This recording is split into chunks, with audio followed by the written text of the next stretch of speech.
À l'entrée de Slaviansk, une scène devenue presque habituelle. Dans cette ville de plus de 100 000 habitants de l'Est de l'Ukraine, contrôlée par les rebelles pro-russes depuis plusieurs semaines, les affrontements avec les forces ukrainiennes sont fréquents. Un couvre-feu a été mis en place. Pour les habitants, la situation devient intenable. S'ils veulent la guerre, qu'ils aillent se battre ailleurs, mais pas chez nous, pas en Ukraine. Nous n'avons pas encore oublié la guerre.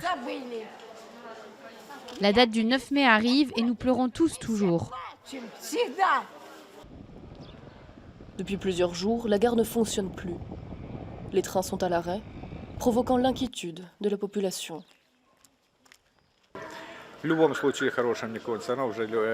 Quoi qu'il arrive, ça ne finira pas bien. Pourquoi? Parce qu'on est allé beaucoup trop loin, beaucoup trop loin.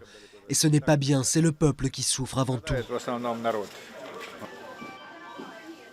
Pour le moment, les magasins continuent d'être approvisionnés. Mais petit à petit, les troupes ukrainiennes qui encerclent la ville resserrent leur étau. Pour freiner leur avancée au cœur de la ville, les insurgés pro-russes ont mis en place de très nombreuses barricades. Pour eux, cela ne fait aucun doute. L'avenir est du côté de la Russie. Beaucoup de personnes qui habitent dans cette région, c'est la Russie. Mon papa, il est Russie. Ma maman, elle est Bélarus. Et nous avons beaucoup de frères, beaucoup de sœurs qui habitent là-bas. Et quoi faire maintenant Kiev? Il dit, il ferme de frontières. Slaviansk est un endroit stratégique dans l'est du pays. C'est là que les autorités de Kiev ont stocké énormément de munitions et armes légères héritées de l'époque soviétique. À la lisière sud de la ville, d'autres rebelles pro-russes montent la garde, déterminés à ne pas céder le moindre terrain face aux forces ukrainiennes. Et comment peut-on parler avec ce genre de gouvernement? Comment peut-on négocier avec lui? S'il ne veut pas nous écouter, c'est lui qui est responsable de tout ça.